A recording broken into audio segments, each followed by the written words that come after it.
A Bíblia é sagrada? A Bíblia é formada originalmente por 66 livros aceitos como sendo inspirados por Deus. Esses 66 livros correspondem aos 39 livros do Antigo Testamento e aos 27 livros do Novo Testamento. Os livros do Antigo Testamento são os livros sagrados dos judeus escritos em hebraico. Apenas alguns pequenos trechos foram escritos em aramaico. Já os livros do Novo Testamento foram aqueles escritos em grego, já na era cristã, depois do ministério de Cristo.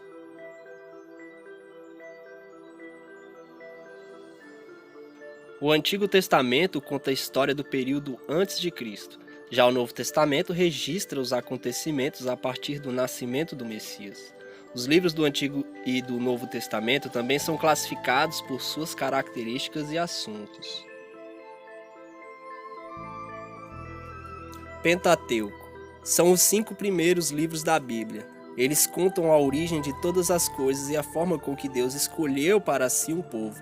O Pentateuco vai de Gênesis ao Deuteronômio. Livros históricos. São os livros que registram principalmente a história do povo de Israel. Essa história é contada desde que eles chegaram à Terra Prometida e se estende de Josué a Ester. Livros poéticos são os livros que contêm poesias e uma coleção de diversos conselhos de sabedoria. Se estendem de Jó a Cânticos dos Cânticos. Livros de profecias registram as mensagens dadas por Deus sobre o futuro do seu povo. Seus escritores foram homens que ele escolheu como seus porta-vozes na terra. Se estende de Isaías a Malaquias. Evangelhos. Já no Novo Testamento, esses livros narram a biografia e o ministério do Messias. Os evangelhos vai de Mateus a João. Livro histórico do Novo Testamento. Apenas um livro pertence a essa categoria, Atos dos Apóstolos. Esse livro registra os primeiros anos da igreja cristã. Ele informa em detalhes como o evangelho foi propagado rapidamente por todo o Oriente. Epístolas. São cartas escritas por líderes da igreja. Esses homens foram levantados por Deus para ensinar a igreja. Essas cartas contêm as doutrinas fundamentais da fé cristã, e as epístolas se estendem desde a epístola de Romanos à epístola de Judas. Livro de profecia do Novo Testamento. Nessa categoria se enquadra apenas o livro do Apocalipse. Esse livro contém uma série de revelações que João recebeu diretamente da parte de Cristo. Essas revelações são primordiais para a igreja, independentemente de sua época. A palavra Bíblia significa livro e tem origem grega. É a coleção de livros que forma a Bíblia. Foi escrita por diversos autores no espaço de tempo que se compreende entre 1500 e 2000 anos. Provavelmente, os primeiros livros que foram escritos datam de aproximadamente 3.500 anos atrás. Já os últimos foram escritos há cerca de 2.000 anos. No entanto, a história registrada na Bíblia abrange um período muito maior. Ela recua a data mais remota possível, visto que ela narra a própria criação do mundo. Centenas de personagens bíblicos são citados nela, mas Cristo é o personagem central das Escrituras. O Antigo Testamento aponta para a sua vinda, e o Novo Testamento mostra o cumprimento do que foi predito no Antigo Testamento. O Novo Testamento descreve em detalhes o ministério do Messias na Terra e a realidade de sua segunda vinda em breve. No século IV, a liderança católica, juntamente com outros religiosos, se reuniu em um concílio em Nicéia. E uma das tarefas era organizar o cânon, ou lista de livros sagrados considerados autênticos. Nesse concílio, os livros foram estudados e se investigou quais os que sempre foram lidos nos cultos e sempre foram considerados legítimos. E se estabeleceu a ordem que até hoje é conservada. Durante muito tempo, os profetas foram os orientadores do povo de Deus. Os livros proféticos resumem os seus ensinamentos e, na sua maioria, foram escritos só mais tarde por seus seguidores. Somente por volta do ano 200 a.C. é que foram redigidos os livros proféticos. Os livros sapienciais e poéticos foram o resultado de um estilo literário que esteve em moda durante muito tempo, na época após ao exílio. São reflexões humanístico-religiosas. Passados os profetas, surgiram os sábios que raciocinavam sobre as coisas da natureza, tirando delas ensinamentos para a vida. Foram acrescentados aos livros sagrados nos últimos séculos a.C., sendo os mais recentes livros do Antigo Testamento. O Novo Testamento não foi escrito com a finalidade de ser acrescentado à Bíblia. No tempo de Cristo e dos apóstolos, o livro sagrado era apenas o Antigo Testamento. O próprio Messias se baseava nele em suas pregações. E ele mandou apenas pregar, não escrever. Foi quando uma nova tradição oral se formando. E após a morte de Cristo, os apóstolos saíram pregando por aí. Mas veio a necessidade de congregar outras pessoas para o anúncio. Em vista do grande número de comunidades existentes, então começaram a escrever. Mais tarde, com a aceitação também dos cidadãos estrangeiros nas comunidades, a mensagem precisou ser traduzida e adaptada. Além disso, o próprio povo necessitava de uma escrita para se conservar após a morte dos apóstolos. A compilação do Evangelho no livro Bíblia fez-se cumprir a ordem de Cristo, fazer o Evangelho chegar a todas as criaturas. Palavra escrita versus palavra encarnada. Quem é maior? A Bíblia contém a história do Messias por uma decisão de impressão gráfica. Mas não é porque a história de Cristo cabe no livro que isso faz o livro maior que ele. A Bíblia não é o Verbo. Cristo é o Verbo, eterno. O livro é um fenômeno recente. Mas em Cristo a palavra está explicada em gestos, modos, atitudes, palavras e espírito. Olhe para o Mestre. Veja como ele tratou a vida, as pessoas, a religião, os políticos, os pobres, os ricos, os doentes, os segregados, os esquecidos, os publicanos, as meretrizes e o que mais você quiser. Nele habita corporalmente toda a plenitude da divindade, e nele estão todos os tesouros da sabedoria e do conhecimento. O resto é invenção de quem não quer lidar com Deus, consigo mesmo e com pessoas, mas preferem lidar com letras. Deus, verdade, não existe como explicação, só existe como encarnação. A verdade absoluta só pode ser vivida e não pensada. Todo pensamento acerca da verdade só acontece através da experiência, ou seja, do processo de encarnação. Assim, para se enxergar a verdade, tem que ver ela na única vida que ela habitou, cheia de graça, e também tem que viver ela. E o Verbo se fez carne, e por isso posso discernir a verdade no Messias. Mas ainda assim, só posso discernir ela se eu experimentar na minha vida. A verdade que eu vejo em Cristo encarnada nele, eu mesmo tenho que conhecer ela na minha vida encarnada, que é o único estado de existência que eu tive até agora. Quando vejo Cristo, vejo a verdade, mesmo que na minha existência não encarne toda a verdade que eu vejo nele, até nos meus movimentos contra ela eu a conheço, visto que não tenho mais como não conhecê-la, mesmo que a negasse.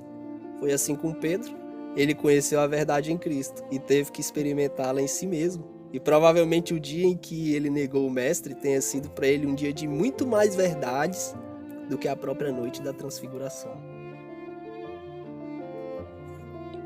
Assim, Cristo é a chave para se discernir a palavra, mas mesmo assim só conhecerei como verdade se eu mesmo a provar na minha carne. Assim é quando a gente anda no caminho, e mesmo quando a gente tropeça. A encarnação é a chave de interpretação, mas essa chave tem que abrir antes o meu coração, e isso só acontece no encontro entre a verdade e a vida, e esse encontro só se dá no caminho e no caminhar. Agora, um exemplo de que a lei ou Bíblia não pode ser maior que o Verbo encarnado. do que a própria palavra encarnada. Depois foi para a sinagoga e viu ali um homem com uma das mãos aleijadas. Os fariseus perguntaram-lhe: a lei permite fazer curas no dia de sábado? Fizeram a pergunta para terem do que o acusar. A sua resposta foi: qual de vocês, se tivesse apenas uma ovelha e ela caísse numa vala no sábado, não iria tentar tirá-la de lá? E quanto mais não vale uma vida de uma pessoa do que de uma ovelha. Evidente que é justo fazer o bem no sábado. Os ensinos dele são maiores que o livro, Bíblia, ou qualquer lei, ou religião, ou denominação, ou doutrina. Mas aqueles homens, assim como os muitos hoje, preferem matá-lo do que ir contra as letras do livro, seja lá qual for. Preferem usar esse mesmo livro para apontar, julgar e condenar quem estava errado. Cristo que estava infligindo o que o livro sagrado dizia, ou a letra que o condenou. Só creio em Jesus. Todo mundo tem que passar pelo crivo da porta, que é ele. E não há exceções. Vamos lá. Aí o chat entrou. Ô Caio, então quer dizer que segundo essa sua explicação podemos afirmar que a Bíblia não é a palavra de Deus e sim contém a palavra de Deus? Não, o chat não entrou não. Foi alguns carinhas que estão aí que vêm com a mesma pergunta idiota desde que eu sou criança. É isso aí. Essa é uma pergunta de 1935. É, Caio? É, do tempo da alta crítica, o pessoal discutia pra caramba se a Bíblia é a palavra de Deus ou continha a palavra de Deus. Claro que ela contém. Porque, senão, cara, eu já respondi isso demais aqui. Você chegou hoje ou então tá aí todo dia, quer fazer a sua pergunta só para levar lá pro seminário e dizer: olha o que o Caio falou, já falei bilhões de vezes. Corre atrás do que eu já disse. Claro que, querido, que depois de Jesus, nenhum livro é a palavra de Deus. Depois de Jesus, só Jesus é a palavra de Deus. É o Verbo que se fez carne. As Escrituras, portanto, passam a conter a palavra, porque só há uma palavra, é Cristo. As demais manifestações, como diz o livro de Hebreus, são todas indicações. São vozes que se uniram à do Pai, dizendo: eis o meu Filho amado, a ele ouvi. Eis o Cordeiro de Deus. Eis o servo sofredor. Eis o justo. Eis o leão da tribo de Judá. Eis aquele que é o enviado, Siló. Eis o provedor. Eis o anjo do Senhor que acompanhou com graça e misericórdia, não só Israel, mas todos quantos o invocaram. Então a Escritura passa a ser um eis que.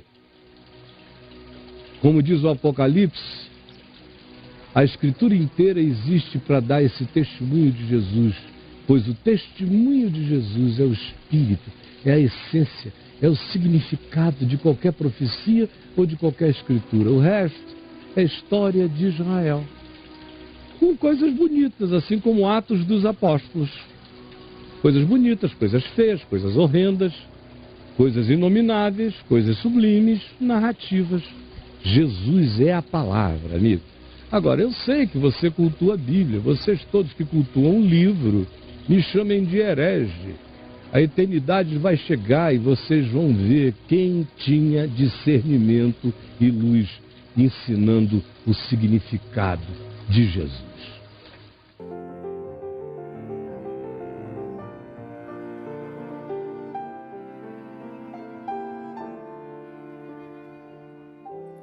A Bíblia é a maior arma já criada em todos os tempos, tanto para o bem quanto para o mal. O povo é ignorante e seus líderes religiosos se aproveitam, ora porque realmente não entendem o que está escrito, ora porque realmente são pilantras ordinários. O problema é que, para os religiosos, só quem pode interpretar a Bíblia são aqueles que têm porte de armas. E sabe quem tem porte de armas? No catolicismo são os padres. No protestantismo, os pastores, bispos, etc., teólogos, doutores. Todos com a soberba de dizer: eu tenho o Espírito Santo e posso interpretar a Bíblia. Daí usam ela do jeito que querem. Se você não se dá bem com alguém, maldito homem que confia em outro homem, eu não preciso confiar nele. Quebrando assim o maior mandamento, que é amar. E quem ama confia. mas eles usam textos para se protegerem. Se você vier com a frase, está na Bíblia, você é apenas mais um contaminado e não vai conseguir ver com clareza o que de fato a Escritura quer dizer. Não vai nem sequer entender o que quer dizer a frase. Examinai as Escrituras, porque vós cuidais ter nelas a vida eterna, e são elas que testificam de mim. O sistema vai te dizer que nessa frase o mestre está dizendo para a gente estar sempre examinando as Escrituras, pois através dessa ação estaremos buscando a vida eterna. Quando na verdade ele se referia aos religiosos da seguinte forma: vocês vivem lendo essa Bíblia que vocês têm nas mãos. Leem, decoram, leem e oram, se dobram e são religiosos. Vocês vivem examinando ela, achando que encontrarão a salvação nela. Mas o que vocês não sabem é que elas testificam de mim. Eu sou maior que a Bíblia, eu sou a própria palavra de Deus, eu sou a própria vida eterna. Tudo isso aí que vocês estão lendo na Bíblia, esses profetas maiores ou menores, o Pentateuco, tudo isso aí tem tipologia que aponta para mim. Adiantou ele falar isso? Não adiantou, porque mataram ele. Onde é que está a verdade? Através da Bíblia? A Bíblia fala da verdade. A Bíblia é o maior livro de referência. É o maior livro de inspiração sobre o Messias da história, mas tem que ter porte de armas para ler. Hoje o que você busca? Bíblia, que é um livro de referência, ou Cristo, que é a verdadeira palavra de Deus encarnada? Os livros sagrados são a raiz de todo o problema do sistema religioso. É por causa dessa raiz é que temos um mundo caótico, cada vez mais denominações interpretando a sua visão da Bíblia, a exemplo de toda a religião evangélica, que é fragmentada e dividida por causa da Bíblia. Famílias são divididas por causa da Bíblia. Vínculos de amizade se quebram por causa da Bíblia. Quando os religiosos querem nos atacar, o que eles fazem? Trazem a Bíblia. Lembra dos religiosos usando a Bíblia para condenar Cristo por estar curando um doente no sábado e indo contra a Bíblia? Se ele for mais tradicional, ele vai pela teologia. Procura desesperadamente, chegando ao ponto de pedir para o Espírito mostrar para ele alguma coisa que refute o herege. É tudo na base da refutação, do debate, da guerra, da divisão, na base do irmão contra irmão. É o que Cristo veio trazer. Irmão contra irmão. Só que o véu continua dentro deles. 2 Coríntios 3,6. A letra mata. Sabe qual é a letra? A Bíblia. Paulo dizendo como ex-rabino, a letra mata. Vocês ainda estão vivendo presos na lei mosaica. Estão com o véu diante dos olhos. A Bíblia é uma arma e a letra mata. Por isso tem que ter porte de arma. Quantos morreram? Quantos foram e são enganados até hoje por homens que usam a Bíblia e matam, roubam, mentem, manipulam, separam em nome de Deus? Quantos ainda irão sofrer por isso, por idolatrarem um livro e não seguirem a verdade, que é o Verbo encarnado? O que é evolução? É desenrolar um pergaminho. O que é revolução? Desenrolar de novo. O que é revelação? Tirar o véu. Religiosos não têm evolução, não têm visão, não têm revelação. Era contra essas coisas que Paulo lutava. E isso fica mais evidente quando em 2 Coríntios 4 ele diz que o Deus deste século cegou o entendimento dos homens. Não seja como aqueles religiosos que disseram que Cristo tinha o chefe dos demônios. Depois disso, levaram-lhe a um endemoniado que era cego e mudo, e Jesus o curou, de modo que ele pôde falar e ver. Todo o povo ficou atônito e disse: não será este o filho de Davi? Mas, quando os fariseus ouviram isso, disseram: é somente por Beelzebu, o príncipe dos demônios, que ele expulsa demônios. Veja o que a Bíblia diz. Se um homem cometer adultério com a mulher de outro homem, com a mulher do seu próximo, tanto o adúltero quanto a adúltera terão que ser executados. E os escribas e fariseus trouxeram-lhe uma mulher apanhada em adultério. E pondo-a no meio, disseram-lhe: mestre, esta mulher foi apanhada no próprio ato adulterando. E na lei nos mandou Moisés que as tais sejam apedrejadas. Tu, pois, o que dizes? Uma adúltera, uma prostituta, uma mulher suja e nojenta. O que vamos fazer com ela? Vamos levar lá aquele homem que faz galhofas e zomba das nossas leis e nossos costumes. E levaram a pobre mulher perante aquele jovem, todos homens, com pedras gigantes nas mãos e querem saber a opinião daquele possível herege. O que é que ele vai responder? A mulher faz suas últimas preces, sabendo de seu destino irrevogável, fatal. Ela chora, pensa em seus familiares que também a desprezam, pensa em tudo que fez na vida e lamenta-se por não ter o direito de se defender. O jovem nem olha para ela, é condenação na certa. Ela ouve os homens questionando o jovem. Silêncio. Todos se foram. Agora ela olha diretamente para aquele ser humano que de tão humano parece resplandecer divindade. Mulher, alguém te condenou? Uma pergunta surpreendente, inédita. Todos os pecadores humanos, passíveis de erros, foram pegos em suas próprias fraquezas. Ele desnuda a verdadeira natureza humana. Todos erram, todos se foram. Ninguém teve coragem de atirar a primeira pedra naquela mulher sofredora ao extremo. Minha filha, vai e não peques mais. Agora que a dignidade dela foi resgatada, ela nem pode mais ser rebaixada. Pede a ela que saia de cabeça erguida. Vida nova, vai, ama-te mais agora. Que jovem é esse que deixa constrangidos os mais altos dignatários de sua terra? Eles que possuíam a lei a seu favor poderiam ter apredejado a moça e aquele insolente por blasfêmia, mas as suas palavras derreteram as mais duras pedras. Esse jovem é a verdadeira palavra de Deus, mostrando o quanto a palavra de Deus é maior que qualquer lei, que qualquer livro, que qualquer doutrina religiosa. E essa ação que ele tomou se chama Evangelho, o perdão, o amor imerecido que a lei e os livros não podem conceder, pois a letra mata, mas a palavra de Deus que é Cristo dá a vida. Agora imagine a cabeça dos religiosos em saber que os pecadores, aqueles que não seguem a Bíblia, aqueles que são drogados, aqueles que bebem nos bares, as meretrizes, os pobres, os sofredores, etc., têm um galardão maior que o deles que são servos da lei e do livro. Eu disse que a Escritura não é divina, é inspirada. Tem algumas mentes que ficam conturbadas. Na realidade, a Escritura já é uma produção secundária. Ela não foi criada como as nossas árvores e tudo que no universo existe de vida e que não teve necessidade de nenhuma inspiração a terceiros, para que terceiros fizessem aquelas coisas. Elas foram, essas coisas, criadas, ordinariamente criadas. Portanto, elas não precisaram de inspiração, porque quem as criou é Deus, é a inspiração. Não precisa se dizer que a mangueira aqui de casa é divinamente inspirada. Ela é divinamente criada, ela está um passo anterior, saiu das mãos de Deus. As Escrituras, o livro, são a produção secundária. São homens em processo, participando, história, cultura.